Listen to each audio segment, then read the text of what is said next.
Sveiki! Šiandien noriu Jūs pakviesti į meditaciją su pačiu pirmuoju karūną reiki simboliu Zonar. Zonar tai puikus simbolis, kurį mes dažniausiai naudojame seanso pradžioje, nes jis paruošia klientą priimti gilų gydymą. Šiandieną aš siūlau Jums dar labiau ir stipriau pajausti šį simbolį ir su juo atlikti tam tikras meditacijas ir praktikas. Pasiruoškime. Tai pirmiausia, nupieškite Zonar simbolį ant savo delnų.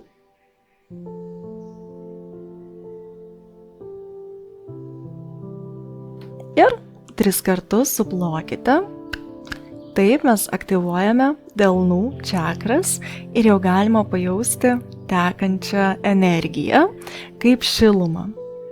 Toliau nupieškite Zonar simbolį priešais save.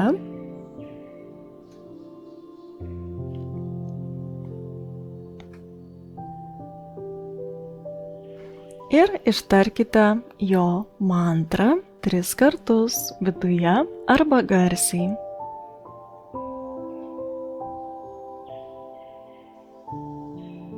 Toliau nupieškite šį simbolį horizontaliai.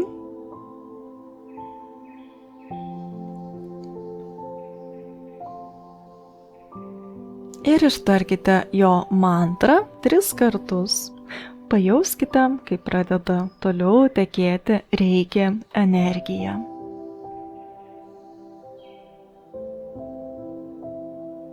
Sekantis pirštu.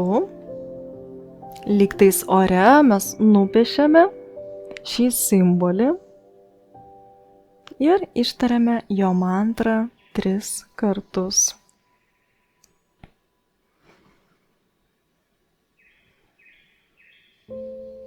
Ir taip pat pasipraktikuokite, nupieškite šį simbolį akimis arba tiesiog vizualizuokite.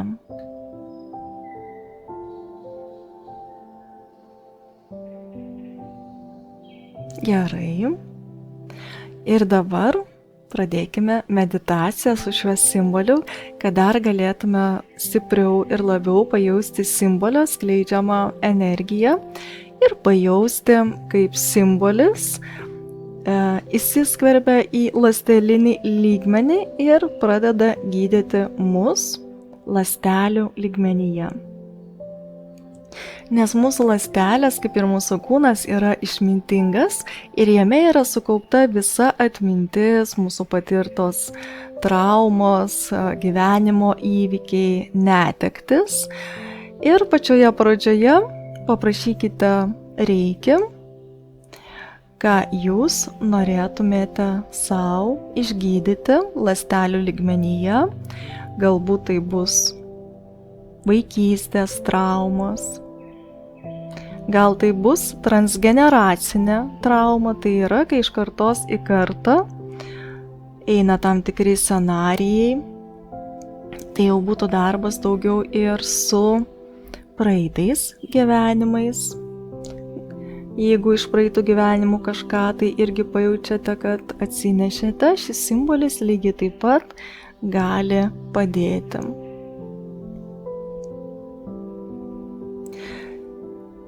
Tai pirmiausia, nukreipsime dėmesį į save ir pagal savo vidinę užklausą, ką jūs norėtumėte išgydyti, paleisti, transformuoti ląstelių lygmenyse, paklauskite savęs, kurioje kūno vietoje jūs norėtumėte pridėti rankas.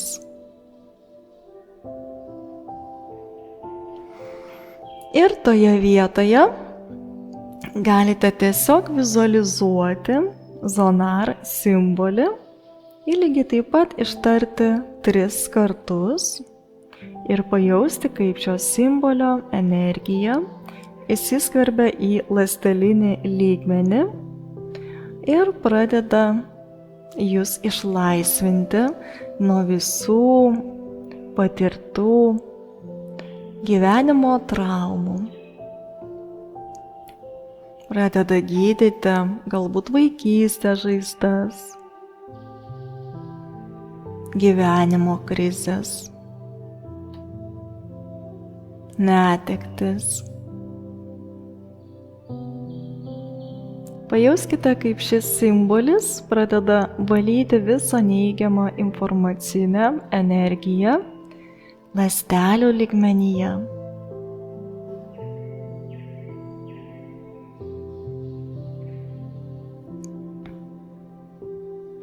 Ir toliau tęskime seansą tyloje.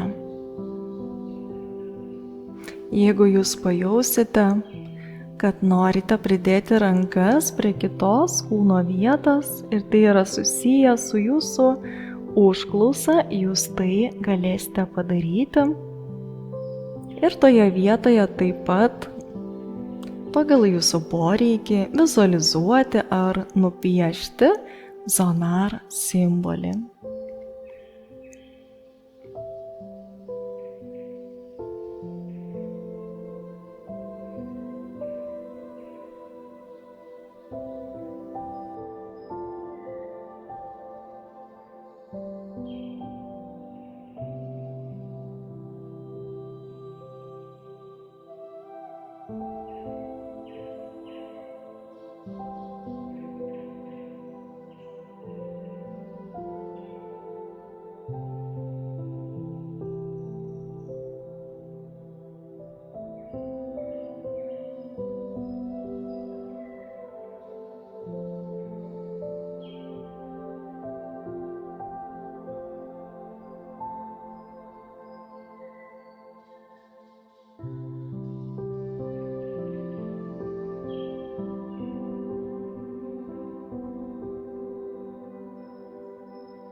Gerai.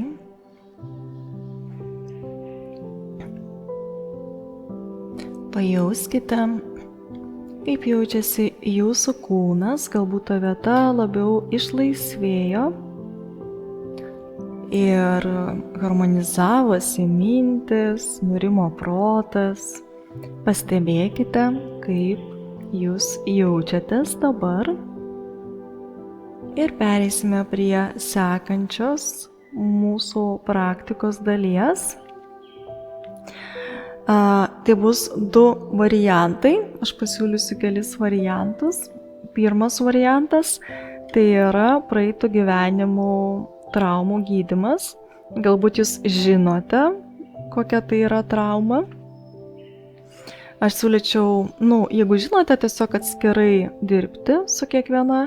Jeigu nežinote, tai tiesiog galima sukurti energetinį kamuolį, sferą ir įsivardyti, kad tai yra gyvenimo traumos. Ir taip pat kitas variantas tai gali būti transgeneracinė trauma, tai yra kuri ėjo iš kartos į kartą. Tai yra pagal protėvių sistemą, kuri gali būti tiesiogiai perdodama palikuoniams arba sekančioms kartoms, jeigu tos traumos yra žinomos. Išsirinkite dabar vieną iš traumų, su kuria norėtumėte dirbti. Tai primenu, tai gali būti ir asmeninė, tai gali būti praeitų gyvenimų ir tai gali būti transgeneracinė trauma, tai yra traumos, kurios susiformavo jūsų protėvių sistemoje. Asmeninė tai gali būti, tarkim, vaikystėje kažkokia patirta trauma, kaip pavyzdys. Ir praeitų gyvenimų tai jūsų asmeninė, atėjus iš praeitų gyvenimų. Ir giminės tai yra transgeneracinė trauma. Jums nebūtina tiksliai žinoti, jūs galite tiesiog intuityviai pajausti, su kuria sfera jūs norėtumėte padirbėti šiuo metu, kokia mintis ateina pati pirmoji, ji ir yra teisinga.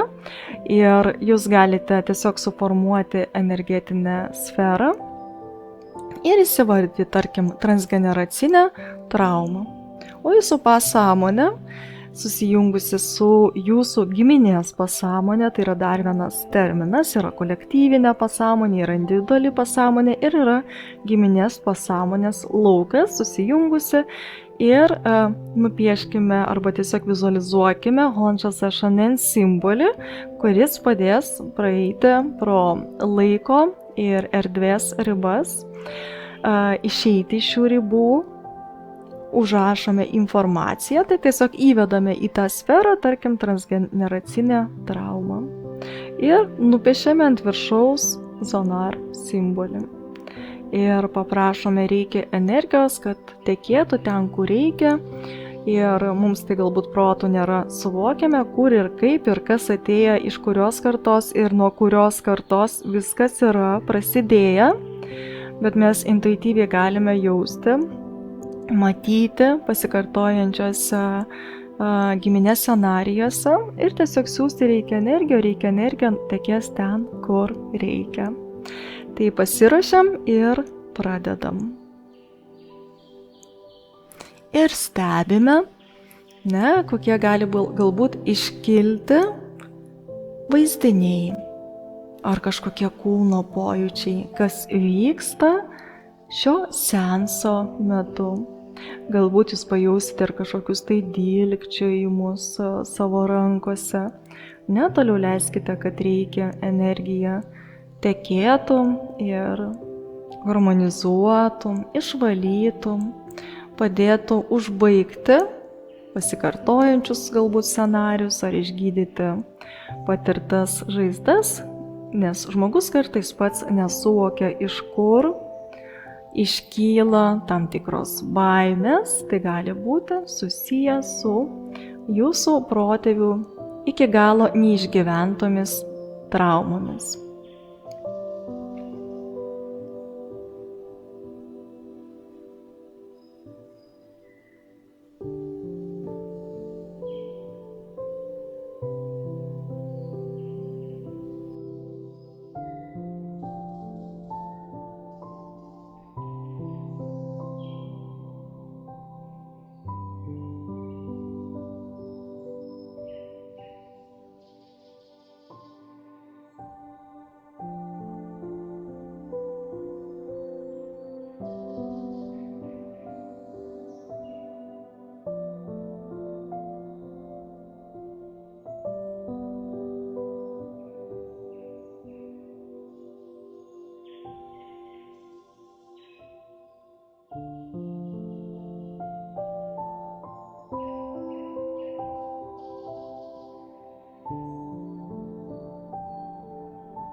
Pajauskite, kaip ši sfera užsipildo šviesa,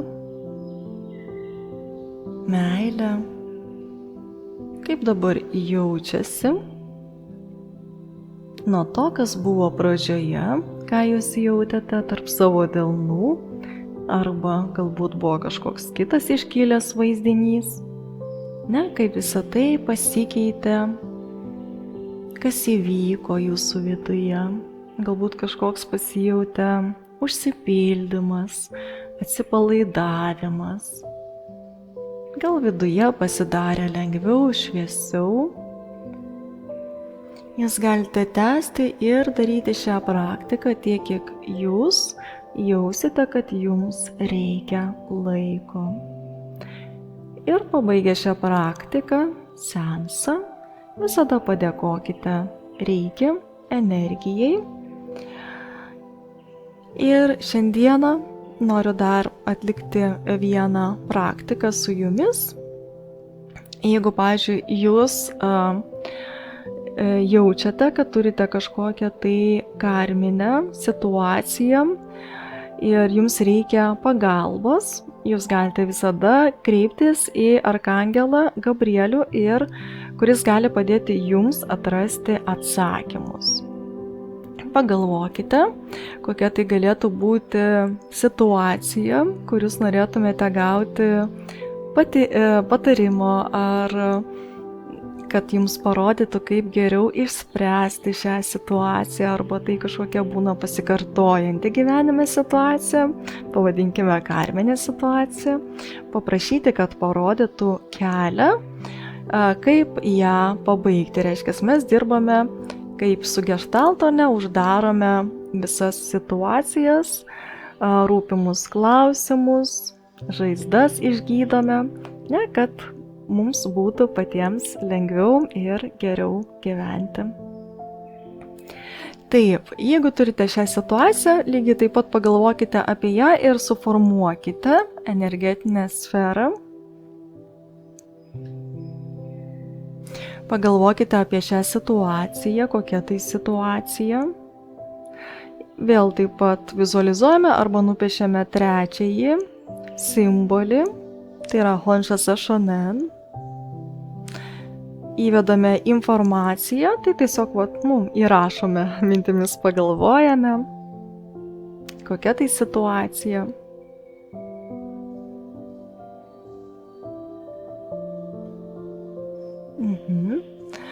Ir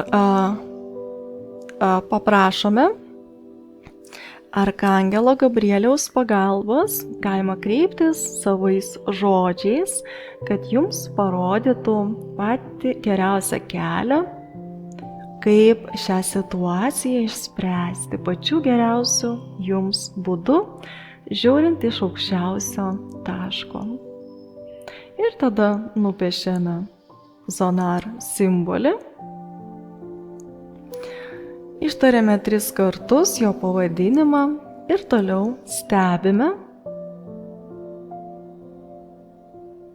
kas vyksta mūsų viduje, kokia ateina informacija, kokios ateina mintis, pojūčiai.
Ir harmonizuokite šią sferą, užpildykite šviesą.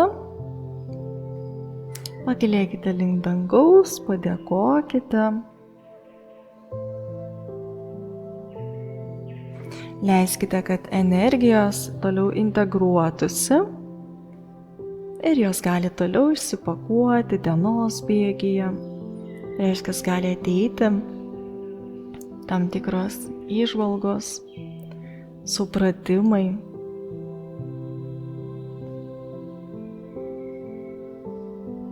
Stebėkite visatos ženklus. Padėkokite reikia energijai.